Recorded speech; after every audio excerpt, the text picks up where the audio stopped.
السلام علی ربیع الانام و نظرة الایام. سلام بر بهار مردمان و سرسبزی روزگاران. سلام به روی ماه شما، هم نفسای یاد خدا، مسافرای بهشت، هم شهریای شهرالله. الهی که حالتون خوب باشه، سلامت و تندرست باشین. عید شما خیلی خیلی مبارک باشه. عید سال نو 1403 هجری خورشیدی. الهی که امسال سال ظهور حضرت ولی است، ارواحنا له الفدا باشه. بهار طبیعت رو که داریم، بهار معنویت رمضان المبارک رو هم که داریم، این وسط جای بهار مردمان خیلی خیلی خالی، که البته هستن، حضور دارن، ولی ظهورشون رو درک نکردیم. انشاءالله که سال جدید سال ظهور باشه. از طرفی توی روایات داریم وقتی بهار میرسه، همینجور که توی دشت و دمن و صحرا و اینها گشت و گذار میکنید، به آثار رحمت و برکت خدای بزرگ که نگاه میکنید، یاد از قیامت و رستاخیز و معاد هم بکنید. به همین خاطره که ما از اول ماه مبارک رمضان البته شروع کردیم این بحث رو. حالا هم که بحث سال نو هست، قشنگ میچسبه طبق توصیه‌های دینمون بحث مرور مفاهیم مربوط به مرگ و قبر و قیامت و رستاخیز و معاد. انشاءالله که دل نبی مکرم اسلام، پیامبر مهربونمون رو بابت طرح این موضوع، طرح سوالات شما از محضر استاد محمدی شاهرودی و به برکت پاسخهای دقیق ایشان تونسته باشیم دلشون رو به دست آورده باشیم و از خودمون راضی کرده باشیم. اگر این اتفاق افتاده باشه خیلی خوب، ما سال جدید رو شروع کردیم انشاءالله. اجازه بدید سلام و خیر مقدم عرض بکنم استاد محمدی شاهرودی عزیز که در اولین برنامه از سال نو خورشیدی هم قدم به چشم ما گذاشتن، مایه مباهات ماست و باعث افتخارمون. آقا سلام علیکم و رحمت الله، خیلی خیلی خوش آمدید. سال نو رو به شما تبریک میگیم، تاعت قبول باشه. سلام علیکم و رحمت الله و برکاته. من هم خدمت شما تبریک عرض میکنم و آرزوی سلامتی برای شما و همه دوستان عزیز بیننده دارم. ان شاءالله که این سال بر همه میمون مبارک باشه و سال تحول در جهت مثبت. حول حالنا الی احسن الحال، احسن الحال، بالاترین بهترین حال ها. و اعوذ بالله من الشیطان الرجیم، بسم الله الرحمن الرحیم، الحمد لله رب العالمین و صلی الله علی سیدنا محمد و آله الطاهرین. اللهم صل علی محمد. اگه دوستان یادشون باشه ما داشتیم شیوه اثبات معاد رو از منظر قرآن گفتیم قرآن گام به گام این راه رو میره. اول در پاسخ منکرین معاد امکان معاد رو ثابت میکنه، بعد وقوعش رو ثابت میکنه، در مرحله سوم ضرورت و حتمیتش رو. یکی از راهایی که قرآن از اون راه ضرورت معاد ثابت میکنه بحث حکمت خداست. میگه اگر معادی نباشد حکمت خدا زیر سوال میره و چون خداوند حتما حکیمه پس حتما باید معادی هم باشه. افحسبتم انما خلقناکم عبثا و انکم الینا لا ترجعون. اگر شما رجعتی نداشتید، بازگشتی به سوی معاد نداشتید، آفرینش شما عبث بود و چون خدا کار عبث نمیکنه پس حتما معادی هست. من یکی دو تا مثال رو بزنم که مطلب روشن بشه. اگر شما یک مثلا هنرمند رو در نظر بگیرید که یک شاهکار هنری رو سالهای سال زحمت بکشه، مثلا یک عمر کار کنه، یه شاهکار هنری رو خلق کنه. وقتی این شاهکار که به اوج خود با کمال خودش رسید، اینو بندازه تو آتش بسوزونه یا نابودش کنه، شما چی میگید؟ نمیدونم، چیز خوبی بهش نمیشه گفت. میگه چه کاری بود که شما این آدم نادونه. خب خداوند یک شاهکاری رو خلق کرده که خودش به خودش بارکالله گفته. فتبارک الله احسن الخالقین. حالا این شاهکار رو آورده تو دنیا، یه عمری داره کمال کسب میکنه، هی عالی و عالی تر میشه. وقتی به اوج خودش رسید، اون اوج انسانیت رسید که واقعا شاهکار تجلی کرد در وجودش، بعد این محو بشه، نابود بشه، از بین بره. و میگم برای چی خلقش کردی؟ تو که میخواستی نابودش کنی، این همه زحمت پیغمبر فرستادی، عقل بهش دادی، این همه کار کردی که اینا نابودش کنی. خب این که حکیمانه نیست، این که عبثه. به همین دلیل کسانی که معاد رو قبول ندارن، مثل اون لیبرال کسانی که فرهنگ غرب رو قبول دارن میگن آفرینش انسان خبط طبیعت بود. این بزرگترین اشتباه طبیعت چی بوده؟ آفرینش انسان رو خلق کرده. با نگاه اونها حق با اونهاست. یا این موجود با این همه عظمت، با این همه عقل و شعور، من یاد اون که اول سجده نمی کردن به انسان یا مثلا شیطان سجده نکرد دلیلی که آورد افتادم. مثلا این همه شیطان این همه انسان خونریزی میکنه و فلان این حرفا. خداوند گفت من چیزی میدانم که شما نمیدانید. بله ایشون میگه که آفرینش انسان خبط طبیعت و راست میگه. ما باشیم دنیا واقعا آفرینش انسان خبط طبیعته. آره. طبیعت که نه کار خداست. اونها چون خدا رو قبول ندارن به حساب طبیعت میذارن. اینطوری فکر. خب این یک مثال که مطلب رو روشن میکنه که حتما باید معادی باشد که انسان اونجا به کمال خودش ادامه بده. معنای تازه اینجا زندگی چشیده، باید بره جایی که زندگی به تمام معنا وجود داره، سراسر حیات است. و ان الاخرة لهی الحیوان، اونجا سراسر حیاته. باید بره اون حیات، اونجا حیات واقعی رو ببینه. اینجا در دنیا یک پرتوی از این خورشید حیات به انسان تابید.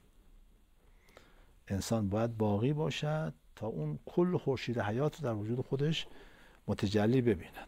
حیات با همه جزئیاتش، همه هویت حیات اونجا خودش نشون میده. آره اون حیات واقعی توی همین ماجرای زندگی پس از زندگی، کسانی که تجربه کردن میگن همه اجزایش رو میگن اصلا قابل قیاس نیست. حالا تازه اینجا برزخ اونه که دیدن، تازه برزخه. تازه به قول شما برزخ دیدن. اونم 1% برزخ رو دیدن، نه همه برزخ رو. میگن اینجا خوابه، در واقع اونجا واقعیه. همینطوره.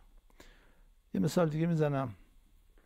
شما مثلا یک کارخونه در نظر بگیرید، یه نوع خودرو تولید میکنه، مثلا شاسی بلند و با کمک‌های خیلی قوی و مثلا 8 سیلندر یا بیشتر و نمیدونم اینها. بعد این ماشین رو که به درد کوه و کمر و برف و طوفان اینها میخوره، میفرستن فرض مثل کشور کویت که نه برفی وجود داره نه کوهی وجود داره نه همش جاده صاف. اولین چیزی که به ذهن انسان میرسه این که این مهندسین این خودرو حکیم نبودن. چون میگفتن خب برای چی اینا رو برای چی ساختید؟ هزینه‌شو زیاد کردید، وزنشو سنگین کردید، سوختشو زیاد کردید، قیمتشو بالا بردید، هیچ هم به درد نمیخوره. شما 30 سال هم بخواید تو کویت این ماشین سوار بشید، نه نیاز به کمک دارید، چه استفاده از اون امکاناتش نمیشه. لاستیک‌های آجدار و پهن و مثلا چی ایناش برای چی؟ اینا مال بهشون میگن خب شما کارتون حکیمانه نیست. میگن نه شما اشتباه میکنید. ما این خودرو رو برای این کشور تولید نکردیم. برای اون کشور تولید کردیم که در حال جنگ، برف و بارون هست، جاده هم نداره، کوه و کمر، باید این ماشین اونجا باشه که تو اون جنگ به درد بخوره. حرفشون چی میشه؟ منطقی. حکیمانه میشه. میایم تو انسان نگاه میکنیم، میبینیم که در وجود انسان یه سری آپشن ها به قول آقایون هست که اصلا به درد دنیا نمیخوره. اینکه انسان میل به خلود داره در حالی که 70 سال 80 سال بیشتر تو دنیا نیست دیگه. این میل چه به درد خوره جز ضرر، جز زحمت. انسان بی‌نهایت خواهه. خب دنیا همه چیزش محدوده. و اگه همه دنیا رو شما به یک نفر بدید بازم سیر نمیشه. خب این برای چی خدا این میل برای چی در وجود انسان قرار داده؟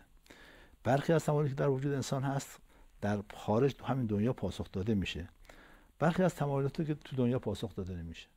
یا باید بگیم که اون کسی که این انسان رو خلق کرده این آپشن ها رو گذاشته حکیم نبوده که اینها به درد دنیا نمیخوره. یا باید بگیم چی؟ عالمی هست که این میل ها اونجا 100% حکیمانه و اون عالم اون طرفه که میل خلود اونجا معنا داره چون انسان جاودانه زندگی میکنه. بی‌نهایت خواهی تو بهش معنا داره چون هر چی بخواد براش فراهمه. این تمایلات که در انسان کم نیستن، اینها اگر عالم دیگری نباشد حکمت خدا رو میبره زیر سوال. و چون خداوند در توحید ثابت شده که حتما حکیم است، باید عالم دیگری باشد که اینها به درد بخور باشن. خیلی خوب، دست شما درد نکنه. انشاءالله که ما جزء کسانی باشیم که اون عالم رو به شایستگی درک میکنیم، جامون خوب باشه تو این عالم انشاءالله. به برکت مفاهیم که داریم از شما یاد میگیریم که شما هم با استخراج از کتاب قرآن کریم و سنت اهل بیت سلام الله علیهم اجمعین میفرمایید. توفیق عمل پیدا بکنیم انشاءالله. اجازه بدین ما یه فاصله بگیریم و برگردیم و بعد سوالات مردم از محضرتون بپرسم. بفرمایید. خواهش می‌کنم. اللهم صل علی محمد و آل محمد و عجل فرجهم. اولین سوالی که طرح می‌کنم از بیننده خوش اقبالی هستند که در واقع در سال جدید این اولین سوال ما داریم مطرح می‌کنیم. سوالشون اینه: در عالم برزخ هم آیا شب و روز داریم یا خیر، و اصلا زمان در عالم برزخ چجوری محاسبه میشه؟ استاد زحمت. در عالم برزخ شب و روز به این معنایی که در دنیا داریم نیست، چون شب و روز از گردش زمین به دور خودش پیدا میشه. حالا عالمی که به زمین احاطه داره، به کل دنیا احاطه داره، دیگه تصور این که اونجا باز شبی باشد و روزی باشد به این معنا نداره. نور اونجا و نور قیامت از خود مؤمنه، نه خورشیدی هست که بخواد به زمین بتابه، نه ماهی است که بخواد از خورشید نور بگیره به زمین بتابه. نور از خود مؤمن هست و از خود اون اعمال صالحی است که انجام داده. قرآن نور است، کسانی که قرآنی باشن اونجا نور دارن، روشنن. کسانی که ظلمانی باشن اونجا ظلمانی هستن. یک مطلب بعد این که گذر زمان در برزخ مثل گذر در دنیا نیست. درست. در دنیا مثلا داره هر کی با هم زندانی بشن، هر دوشون میگن مثلا 20 سال ما تو زندان بودیم. یا کسانی که با هم وارد شهر میشن، هر دو میگن 20 سالی که ما تو این شهریم. حالا یکی این 20 سال تو زندان بوده، یکی هم در عالی ترین شرایط زندگی کرده. هر دو گذر زمان روشون تقریبا مثل همه. درست. بله اون زندانی مقدار بیشتر به نظرش میاد از این کسی که خوش گذرونده. درست. در برزخ اینجوری نیست. گاهی ممکنه طرف 100 سال که مرده ازش بپرسی میگه چند دقیقه ما تازه وارد این قصر شدیم، داریم هنوز مستقر نشدیم.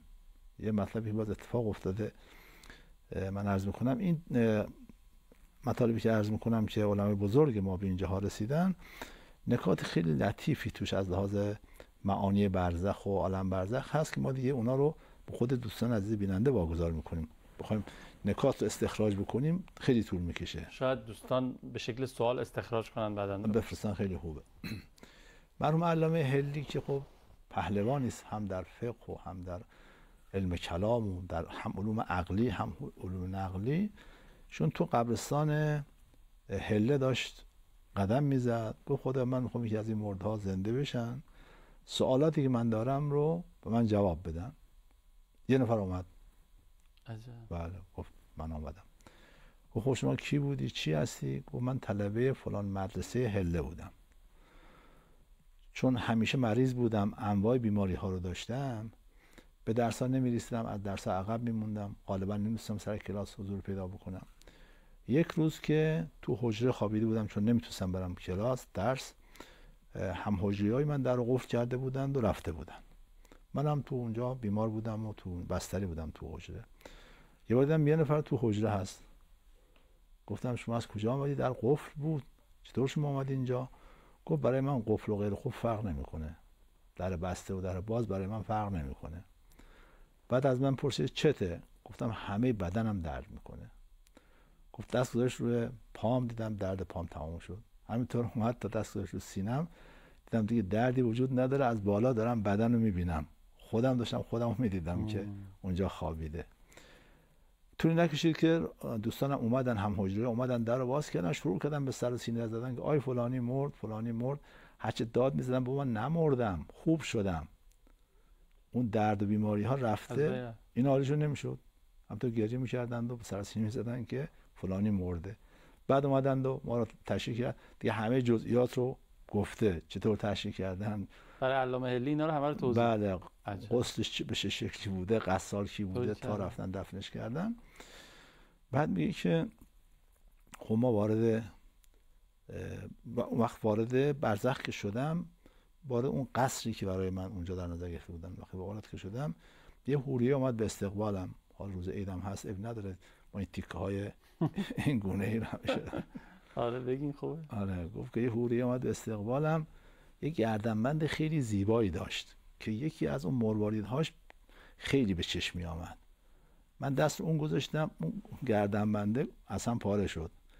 ما دوتا داشتیم اون گردنبند رو جمع میکردیم که شما منو صدا زدی و من آمدم پیش شما. عجب. بعد مرحوم معلم هلی رفت بعد از اینکه دیگه این مکاشفه تموم شد، رفت سنگ قبرش رو خوندید 100 سال پیش مرده.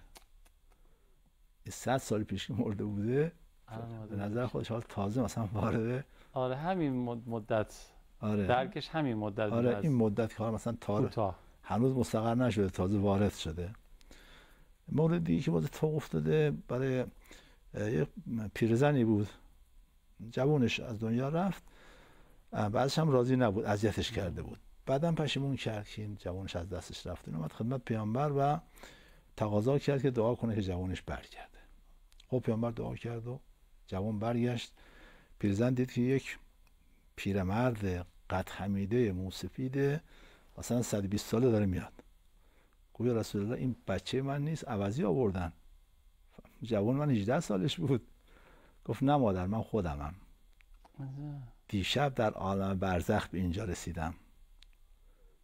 یعنی یک شب تو عالم برزخ بنده 100 سال براش وقت گذشته، بنده 100 سال پیر شده.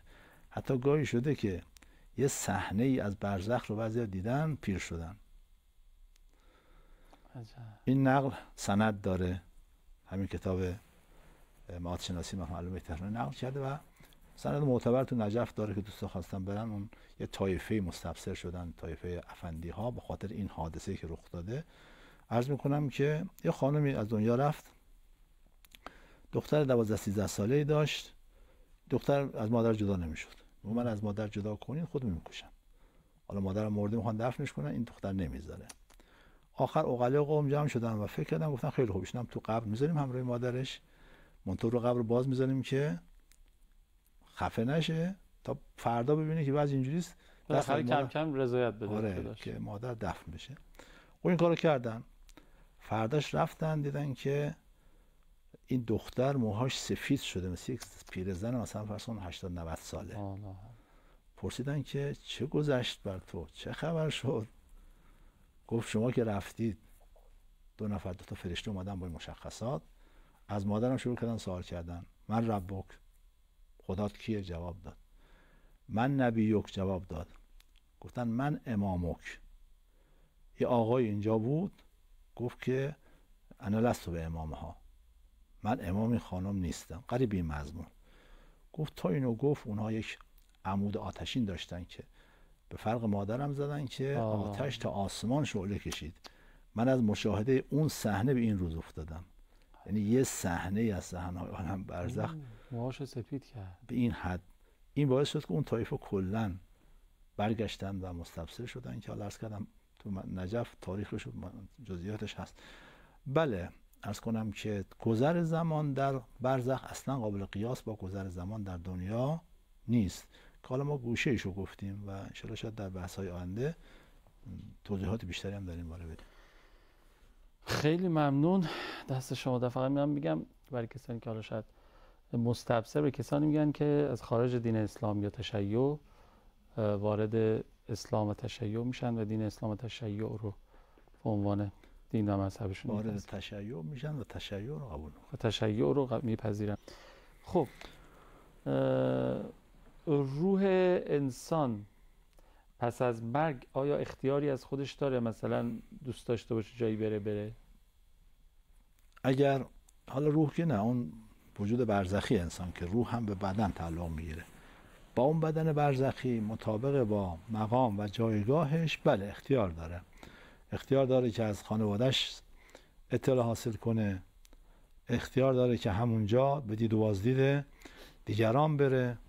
در حد مقامش این اختیار هم زیاد میشه. هرچه مقامش، هرچه به تعبیر دقیق‌تر سعی وجودش بیشتر باشه، امکان این فعالیت ها و این کارها هم براش در عالم برزخ و عوالم بعدی بیشتر میشه. تابع اون جایگاه و مقامی است که در دنیا کسب کرده. مثلا اهل بیت علیهم السلام هیچ حدی، هیچ محدودیتی ندارن. هر زمان بخوان از هر عالمی که بخوان اطلاع حاصل میکنن بدون محدودیت. بقیه هم مطابق با اون مقامی که دارن. از امام سوال کردن که میتونه اطلاع حاصل کنه، فرمود بله. به چه صورت؟ فرمود که بعضیا روز یک بار، بعضیا 2 روز یک بار، همینطور تا ممکنه کسی مثلا فرض کن ماهی یک بار و کمتر بتونه این کارهایی که گفتن رو انجام بده، این اختیار رو داشته باشه. خیلی ممنونم استاد محمدی شارودی عزیز. اگر اجازه بدید یه فاصله دوستان بگیریم و برگردیم و ادامه طرح سوالاتشون. بفرمایید. تلاوت کردیم الهی که حج خانه خدا نصیب و قسمت هممون بشه. یکی از دعاهایی که هر روز ماه مبارک رمضان هم میخونیم همین دعام هست که انشاءالله نصیب و قسمت هممون بشه، حج پرپیمون با معرفت، از نوع با معرفتش باشه به حق ماه مبارک رمضان. خب توضیحات این دعایه رو اگه موافق باشین از استاد بشنویم یا بعد سوالات شما رو من میپرسم.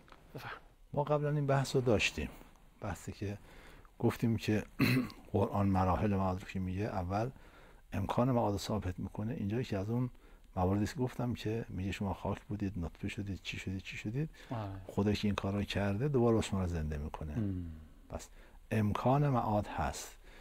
وقتی انسان توجه کنه خب ما اولش خاک بودیم، همه خاکن دیگه، خاک تبدیل به نطفه میشه، بعد این سیر رو طی میکنه، بعد به دنیا میاد، به دنیا هم که میاد اصلا میشه مرغک از بیضه برون آید و روزی طلبد و آدمی بچه ندارد خبر و عقل و تمیز.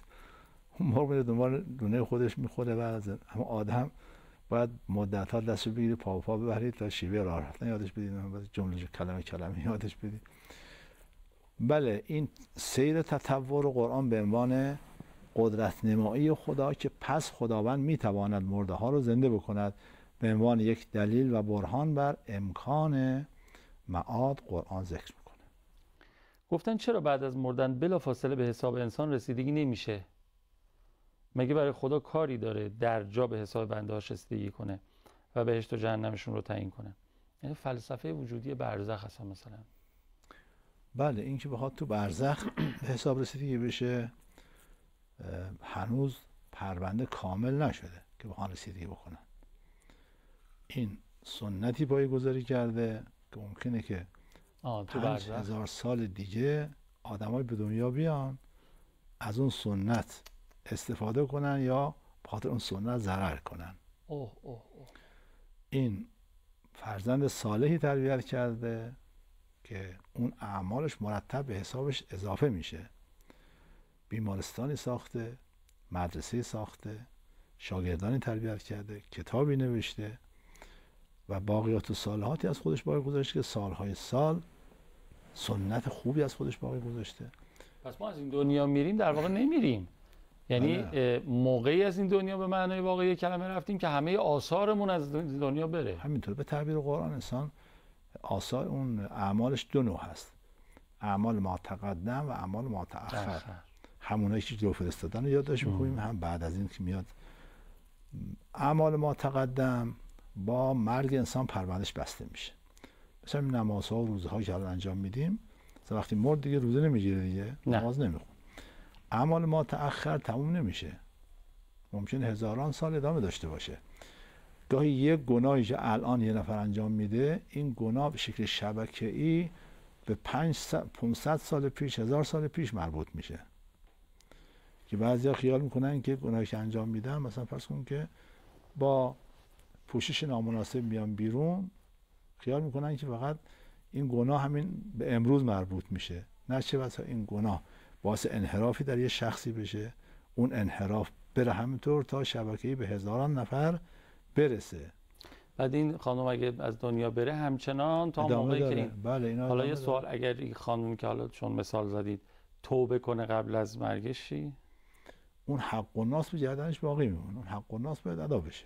بله اون گناهش بخشیده میشه. اون گناه دو جنبه داشت، یک جنبه نافرمانی خدا، بله، با توبه بخشیده شد. این که حق مردمان ضایع کرد، کسی رو به انحراف کشید، اون رو باید برش گردونه. یعنی این بعد از مرگش اگه برنگردونه آثارش همچنانش میرسه به رغم توبه‌ای که کرد. به رغم توبه کرد. یه شخصی هر چه تلاش کرد که به مال و منال برسه از راه حلال نرسید، رفت که از راه حرام با دزدی و اختلاس و نمیدونم راندخوری و چیزایی که متأسفانه گاهی در جامعه ما هم پیدا میشه، خواست که از این راه به مال از این راه هم نرسید. تلاش کرد مثلا فرض یه پستی بگیره، مقام بگیره که از این طریق به مال و منال برسه، از این طریق هم نرسید. ابلیس شیطان اومد پیشش گفت میخوای راه حل نشون بدم که پولدار بشی؟ گفت آره. گفت برو یه دین اختراع کن، مردم میان دور بعد جمع میشن، هم وضع مالیت خوب میشه، هم مشهور میشی، شهرت پیدا میکنی.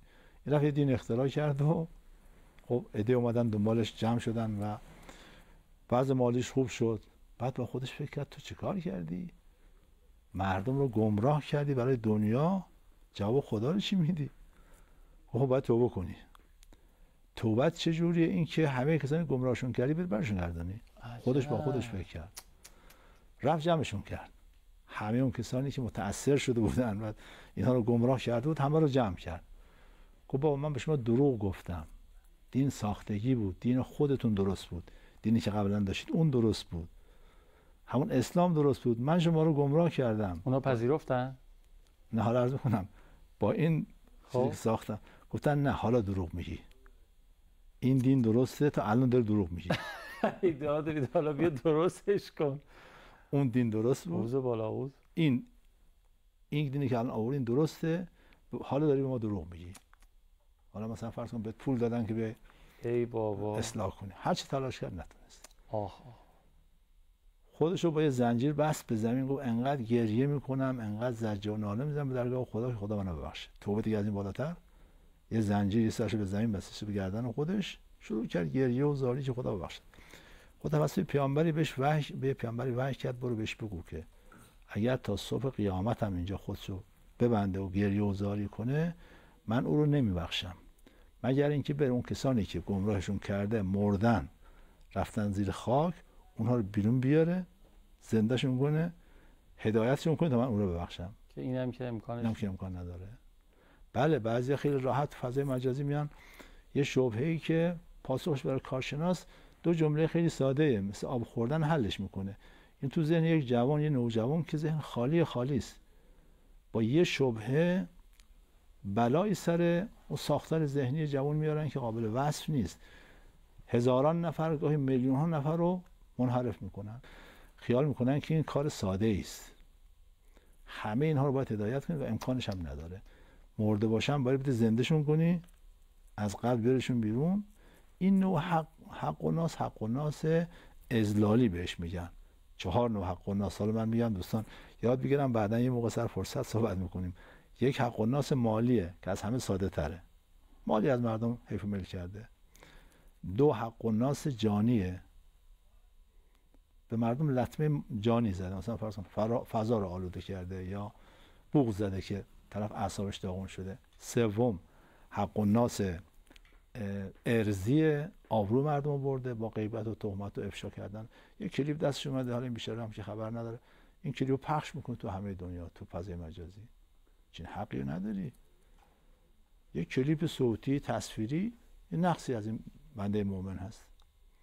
این حق و ناس ارضیه. این خیلی خطرناکتر از 2 تا قبلیه و از همه اینها خطرناکتر حق و ناس اذلالی است. اون کسی که اون کارو میکنه هم حق و ناس جانی داره که چه بلاهایی که سر اون شخصی که این پوشش رو دیده اومد از لحاظ جانی، هم حق و ناس اذلالی و خیلی سخت. پناه بر خدا، پناه بر خدا. خیلی حق و ناس باید بیشتر بهش توجه بکنیم. خیلی نگران شدیم ما، یعنی هممون به نظرم، چون بیشتر دقت کنیم دیگه. آره بیشتر دقت میکنیم، ولی تا حالا بالاخره ممکنه پیش اومده باشه از هر مدل از این حق و ناس هایی که فرمودین. حالا در حد توان انسان کارش انجام بده. برای اینکه شما خیلی قصه نخورید، من دعای روز دوشنبه رو پیشنهاد میکنم. دعایی که روزها هست، از دعای روز دوشنبه رو بخونیم. آره. مضمونش مگه چیه؟ مضمونش اینه خدا اگر من حقی از کی ضایع کردم، غیبتشو کردم، تهمت زدم، خب آره آخه فرمودین خدا میبخشه، اون بخشیش که مربوط نه اونجا داره که خدا تو خودت برو رضایتشو بگی، اصلا خودت برو اون راضیش کن. و این امکان هست؟ بله. خب خدا رو شکر یه راهی رو بالاخره باز کرد. از اون موقع به همه درا رو بسته بودین و اینا. بله وقتی که مثلا فرض کن یه شهید بزرگواری که همه چیزو در راه خدا داده، حالا فرض کنید که حق و ناس هم به گردنش هست، ببین بخاطر این حق و ناس باید بره جهنم. آره. نه خدا متولی میشه، اون طرف رو راضی میکنه، طرف هم به شدت نیاز داره دیگه. خیلی وقت گذشته، عذرخواهی میکنم، دست شما درد نکنه، خیلی استفاده کردیم. این اولین گفتگوی ما در سال جدید بود با استاد محمدی شاهرودی عزیز. انشاءالله حضورشون مستمر باشه، سایه‌شون مستدام باشه، شما هم همینطور.